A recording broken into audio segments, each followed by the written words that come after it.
የአሜሪካ ጦር ትዕዛዝ እየተጠባበቀ ነው። የኢራን መሰረተ ልማቶች በድጋሚ ኢላማ ሆኑ። ኢራን ስምምነቱን የማታከብር ከሆነ ታይቶ የማይታወቅ ጥቃት ይጠብቃታል። ትራምፕ እስራኤል ሊባኖስ ላይ አሰቃቂ ጥቃት ፈጸመች። በሊባኖስ ጥቃት ከባዱ የኢትዮጵያውያን ፈተና በብዙ ሲያነጋግርና መላው ዓለምን ሲያስጨንቅ የነበረው የአሜሪካ ኢራን ጦርነት ከ40 ቀናት በኋላ በተኩስ አቁም ስምምነት ቆሞ ጋብ ያለ መስሎ የነበረ ቢሆንም አሁንም ከባድ ስጋቶች እንዳሉ ቀጥለዋል። ትራምፕ በድጋሚ የኢራን መሰረተ ልማቶችን ታርጌት እንደሚያደርጉና ታይቶ የማይታወቅ ጥቃት እንደሚፈጽሙ ዝተዋል። ሆርሙዝን ከፍታ የነበረችው ኢራን ዳግም ሆርሙዝን መዝጋቷ ደግሞ በዓለም ላይ የተደቀነውን ስጋት ከፍ ካደረገው ጉዳይ ውስጥ ግንባር ቀደሙ ሆኗል። ኢራን ሆርሙዝን ለመክፈት እስራኤል በሊባኖስ ላይ የጀመረችው ጦርነት ማቆም አለባት ማለትና የእስራኤል አሻፈረኝ የሚል መልስ እንዲሁም እስራኤል በሊባኖስ እየፈጸመችው ባለው ጥቃት በርካታ ንጹሃን መገደላቸውንና በሊባኖስ የሚኖሩ ኢትዮጵያውያን እያሳለፉ የሚገኙትን ፈተና በአሁኑ የመረጃ ሰዓታችን በዝርዝር ልንመለከተው ወደናል። ሰላም ውድ የሁሉ ዴይሊ ቤተሰቦች እንደምን አላችሁ? ቻናሉን ሰብስክራይብ፣ ላይክ ያደርጋችሁ እስከ መረጃዎቻችን ፍጻሜ አብራችሁን ቆዩ። የአሜሪካው ፕሬዝዳንት ዶናልድ ትራምፕ በግል የማህበራዊ ሚዲያ ገጻቸው ላይ ኢራን ትክክለኛውን ስምምነት ሙሉ በሙሉ የማታከብር ከሆነ ማንም ካየው በላይ ጠንካራ የሆነ ጥቃት እንደሚፈጽሙ በመግለጽ አስጠነቀቁ። ፕሬዝዳንቱ በትሩዝ ሶሻል ላይ ባጋሩ ጽሑፍ ተኩሱ የሚጀምረው ግዙፍና የተሻለ እንዲሁም ማንም ካየው በላይ ጠንካራ ሆኖ ነው በማለት አስጠንቅቀዋል።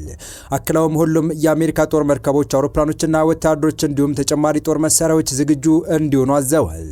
ረቡዕ ዕለት አሜሪካና ኢራን የተኩስ አቁም ላይ መድረሳቸውን ተከትሎ የሚፈጸሙ ጥቃቶች ቢቆሙ እስራኤል ግን በሊባኖስ ላይ ጠንካራና ግዙፍ ድብደባዎች መፈጸሟን አስታውቃለች። በዚህ የተነሳ የሂዝቦላህ አዛዥን ጨምሮ ከ180 በላይ ሰዎች መሞታቸው ተሰምቷል።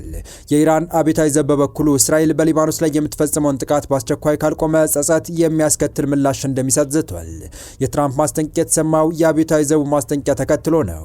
ከዚህ ቀደም በከፍተኛ ደረጃ አቅሙ የተደከመውን ጠላት ለመምታትና ለማጥፋት ተገቢና አስፈላጊ የሆነ ማንኛውም ነገር ትክክለኛውን ስምምነት ሙሉ በሙሉ ተግባራዊ እስኪሆን ድረስ በኢራንና በዙሪያው አካባቢ ይቆያል ብለዋል ፕሬዚዳንት ትራምፕ በአሜሪካና በኢራን መካከል የተደረሰው ትክክለኛ ስምምነት የማይከበር ከሆነ ግን ሊሆን የሚችል አይመስለኝም በማለት ተኩስ የሚጀመረው ግዙፍና የተሻለ ሆኖ እንዲሁም ማንም አይቶት ከሚያውቀው በላይ ጠንካራ ሆኖ ነው ብለዋል። ቀደም ብሎ ምንም እንኳን ሐሰተኛ መረጃዎች ስለ ሀገሪቱ ቢኖሩም ምንም አይነት የኒውክሌር ጦር መሳሪያ እንደማይኖርና የሆርሙዞች መደህንነቱ ተጠብቆ እንደሚከፈት ከስምምነት ላይ ተደርሶ ነበር ብለዋል። ይህ በእንዲህ እንዳለ ታላቁ ጦራችን መሳሪያውን እየጫነና እያረፈ ቀጣዩን ድል ይጠብቃል፣ አሜሪካ ተመልሳለች ብለዋል። አሜሪካና ኢራን ያወጁት ለ2 ሳምንት የሚቆይ የተኩስ አቁም ስምምነት እርስ በርሱ የሚጣረስ ነው። አለመግባባቱ የመጣው ባለ 10 ነጥብ እቅድ የሚል እየተዘዋወረ ካለው ሰነድ ጋር ተያይዞ ነው። ትራምፕ በዩናይትድ ስቴትስ ተቀባይነት ያለውና አንድ ትርጉም ያለው ስምምነት ብቻ መኖሩን ተናግረዋል። ይህንንም ትክክለኛ ስምምነት በሚል በመጥራት የኒውክሌር ጦር መሳሪያዎች እንደማይኖሩ እንዲሁም የሆርሙዞች መጥ ይከፈታል፣ ደህንነቱም ይጠበቃል የሚል መሆኑን ጠቅሰዋል። በኢራን ወገን ግን የተለያዩ የስምምነት ሰነዶች ይገኛሉ። የኢራን ብሔራዊ መገናኛ ብዙሃን በኢራን፣ ኢራቅ፣ የመንና ሊባኖስ የሚካሄደውን ውጊያ የሚያስቆም እንዲሁም የሆርሙዞች መጠን ዳግም መክፈትና አሜሪካ ማዕቀቦችን ለማንሳት ሙሉ ቁርጠኝነት እንዳላት የሚገልጽ ሰነድን አቅርበዋል። በኋላ ላይ ደግሞ የኢራን ጠቅላይ ብሔራዊ ደህንነት ምክር ቤት ይፋ ያደረገው ባለ 10 ነጥብ እቅድ ዩራኒየም ማበልጸግና ቴህራን የሆርሙዞች መጠን እንደምትቆጣጠር የሚሉ ሀሳቦችን ይዞ መጥቷል። በደህንነት ምክር ቤት መግለጫ ውስጥ በእንግሊዝኛ የቀረበው መግለጫ ላይ ዩራኒየም ማበልጸግ የሚለው ሀሳብ በኋላ ላይ እንዲወጣ ተደርጓል። ትራምፕ የማህበራዊ ሚዲያ ልጥፋቸው ላይ በተኩስ አቁም ሊባኖስ ስለመካተቷ ያሉት ነገር የለም። ነገር ግን በተኩስ አቁም ዙሪያ ላለመግባባት ምክንያት ከሆኑት ጉዳዮች መካከል አንዱ ግን የሊባኖስ አለመካተት ነው። የኢራን ፓርላማ አፈ ጉባኤ መሐመድ ባጋር ጋሊባፍ ትናንት ምሽት በኤክስ ገጻቸው ላይ በጻፉት ጽሑፍ ኢራን ካቀረበቻቸው ባለ 10 ነጥብ ምክረ ሀሳብ መካከል 3 አንቀጾች በግልጽና በይፋ ተጥሰዋል ብለዋል። አፈ ጉባኤው በእንደዚህ አይነት ሁኔታ የሁለትዮሽ የተኩስ አቁም ስምምነት ወይም ድርድር ምክንያታዊ አይሆንም ብለዋል። ጋሊባፍ ሊባኖስ በዚህ ምክረ ሀሳብ ውስጥ ተካታ እንደነበር የጠቀሱ ሲሆን ዋይት ሀውስ ግን ይህንን አስቀድሞ ውድቅ አድርጓል። በተጨማሪም አንድ ሰው አልባ አውሮፕላን ወደ ኢራን ደቡባዊ ፋርስ ግዛት መግባቱን አፈጉባኤው ጠቅሰዋል። የእስራኤሉ መከላከያ ሰራዊት እንዲህ አይነት ክስተት ስለመፈጠሩ እንደማያውቅ ለቢቢሲ ተናግሯል። አፈጉባኤው በሶስተኛው አንቀጽ ላይ ኢራን ዩራኒየም የማበልጸግ መብት የሚል ተካቷል ያሉ ሲሆን ይህም የኢራን ጠቅላይ ብሔራዊ ጸጥታ ምክር ቤት በፋርስ ቋንቋ በሰጠውና በሀገሪቱ ብሔራዊ ቴሌቪዥን በተነበበው መግለጫ ውስጥ ተካቷል። የአሜሪካና የእስራኤል በኢራን ጦርነት የተጀመረው የካቲት 21 2018 ዓ.ም ሲሆን ይህም በኢራን የኒውክሌር ፕሮግራም ላይ የተደረገው ድርድር ያለ ውጤት ከተጠናቀቀ ከ2 ቀናት በኋላ ነው። አንዳንድ ያልተረጋገጡ ሪፖርቶች የትራምፕ አስተዳደር አፈ ጉባኤ ጋሊባፍን የወደፊቷ ኢራን መሪ ለማድረግ እያጤነ መሆኑን ጠቁመዋል። ይህ በእንዲህ እንዳለ የዩናይትድ ኪንግደም ጠቅላይ ሚኒስትር ሰር ኪር ስታርመር ለ2 ሳምንታት የታወጀውን የአሜሪካና የኢራን ተኩስ አቁም ስምምነት ለማጽናትና የሆርሙዝ ወሽመጥን ለመክፈት በርካታ ስራዎች መሰራት አለባቸው ብለዋል።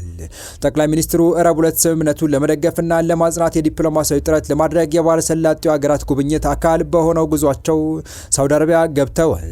ሰር ኪር ስታርመር ስምምነቱን ተከትሎ እፎይታ ስሜት እንዳለ ጠቅሰው ጊዜው ገና መሆኑን ግን ተናግረዋል። የጠቅላይ ሚኒስትሩ አስተያየት የተሰማው የኢራን መገናኛ ብዙሃን እስራኤል ሊባኖስ ላይ ጥቃት መፈጸሟን ተከትሎ ነዳጅ ጫኝ መርከቦች በሆርሙዝ ማለፍ ማቆማቸውን ከዘገቡ በኋላ ነው። በተኩስ አቁም ድርድሩ አሸማጋኝ ሆና ያገለገለችው ፓኪስታንና ኢራን ስምምነቱ ሊባኖስንም እንደሚያካትት ቢናገሩም እስራኤል ግን ስምምነቱ ሊባኖስን አይጨምርም ብላለች። ነዳጅ ጫኝ መርከቦችን በሆርሙዝ ሰርጥ ማሳለፍ የአሜሪካና ኢራን የተኩስ አቁም ስምምነት ቁልፍ አካል ነው። የዩናይትድ ኪንግደምና የሳውዲ ወታደሮችን ያነጋገሩት ስታርመር እንደምታውቁት በርካታ መሰራት ያለባቸው ስራዎች አሉ። የተኩስ አቁም ስምምነቱ ቋሚ እንዲሆንና ሁላችንም ማየት የምንፈልገውን ሰላም ለማምጣት በርካታ ስራዎች መሰራት አለባቸው ብለዋል። ስታርመር ወደ ጂዳ ተጉዘው የሳውዲን አልጋ ወራሽ መሐመድ ቢን ሰልማንን አግኝተዋል። ይህን ንግግር ተከትሎ የጠቅላይ ሚኒስትሩ ቃል አቀባይ ሁለቱ መሪዎች የሆርሙዝ ወሽመጥ መርከቦች ያለ ስጋት እንዲንቀሳቀሱ ለማድረግ የዩኬ በአጋሮች ዘንድ ስምምነት እንዲኖር በምታደርገው ጥረት ላይ እንደተነጋገሩ ገልጸዋል።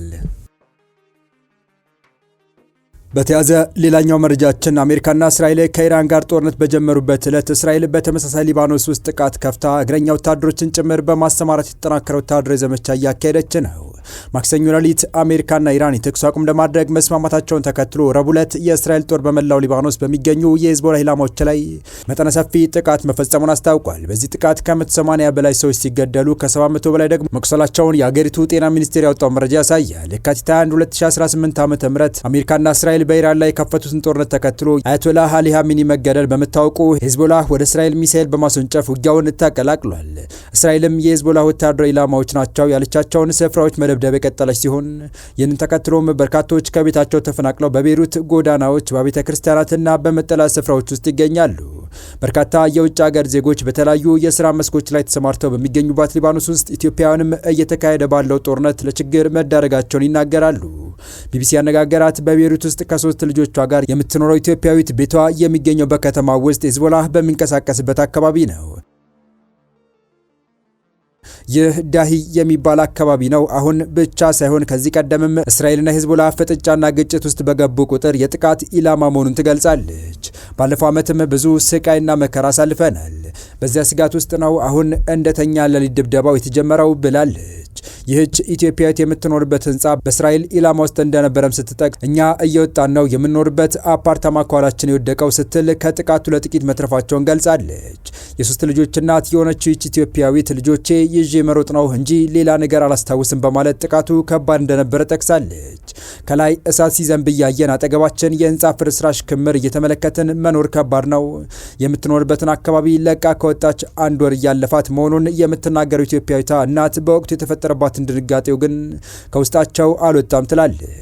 በዚያ ላይ እናት ሲኮን ከልጆች ጋር አስቸጋሪ ነው። በጦርነት ውስጥ ደፋር የሚባል ሰው እንደማይኖር የምትገልጸው ይህች ኢትዮጵያዊት ማንኛውም ሰው እኩል ልብ ነው የሚኖረው በማለት ያለውን ሁኔታ ታስረዳለች። በደቡባዊ ሊባኖስ ሳይዳና አንዳህያ አካባቢ የሚኖሩ 2 ኢትዮጵያውያኖች በበኩላቸው የሚኖሩበት መጠለያ አጠገብ የሚገኝ ህንፃ ላይ ጥቃት መፈጸሙንና መቃጠሉን ይናገራሉ። ጦርነቱ ከተጀመረ አንስቶ መጠለያ ውስጥ ነው ያለነው የሚሉት እነዚህ እናቶች ተስፋችን መድኃኔዓለም ነው፣ ሌላ ተስፋ የለንም ሲሉ ስላሉበት ሁኔታ ለቢቢሲ አማርኛ ተናግረዋል። በየዕለቱ ሁኔታዎች ከመሻሻል ይልቅ እየባሰ ነው የሚሄደው የሚሉት እነዚህ ኢትዮጵያውያን 1 ወር ከ5 ቀናት እንደሆናቸው ይናገራሉ። በቤይሩት በአንድ ቤተክርስቲያን ውስጥ ከነ3 ልጆቿ ተጠላ የምትገኘው ኢትዮጵያዊትም ጥቃቱ በተፈጸመበት ዕለት ውጪ ማድራቸውን አስታውሳለች። አሁን የተጠለሉበት ቤተክርስቲያን ደህንነቱ የተጠበቀ ቢሆንም እስራኤል በመላው ሊባኖስ እየፈጸመችው ያለውን መጠነ ሰፊ ጥቃት ተከትሎ አካባቢው በ4 እና በ5 ሚሳኤሎች መመታቱን ተናግራለች። የሚሳኤል ጥቃቱም ተከትሎ ወደ ቤተክርስቲያኑ አቧራና ጭስ መግባቱን የምትናገረው ይህች ኢትዮጵያዊት ለህፃናቱ አፋቸውን መሸፈኛ ጭንብል ተደርጎላቸው በጣም ድንጋጤ ላይ ነበሩ ልጆቻችን ብላለች። ጥቃቱ በሊባኖስ የሚፈጸምበት የሰዓትም ሆነ የቦታ ገደብ እንደሌለው በመግለጽ ዝም ብለው ነው የሚመቱት ብላለች። ማክሰኞ በነበረው ጥቃት በርካታ ሰዎች መጎዳታቸውን የምትገልጸው ይህች ኢትዮጵያዊት ነዋሪዎች ያሉባቸው ህንፃዎች ናቸው እየተመቱ ያሉት በማለት ሰላማዊ ሰዎች ላይ ጉዳት መድረሱን ገልጻለች። የተወዳችሁ የቻናላችን ቤተሰቦች ለአሁኑ ለእናንተ ይመጥናሉ ብታደምጧቸው ታተርፉባችኋላችሁ ብለን የመረጥንላችሁ ዕለታዊ መረጃዎቻችን እስካሁን ያደመጣቻቸው ነበሩ። በተመሳሳይ ሀገራዊና ቀጠናዊ ጉዳዮች እንዲሁም ዓለም አቀፋዊ የጂኦፖለቲካ ወታደራዊና አነጋጋሪ ክስተቶችን ለበለት ተከታትለን በትኩስ ይዘን እንደምንቀርብ እያሳወቅን የቻናሉ ቤተሰብ ካላችሁ ሰብስክራይብ፣ ቪዲዮ ላይክ እና ሼር በማድረግ ተደራሽነታችን ታሰፉ ዘንድ አክብሮታዊ ግብዣችን ነው። አበቃን። ሰናይ ጊዜን ተመኘን።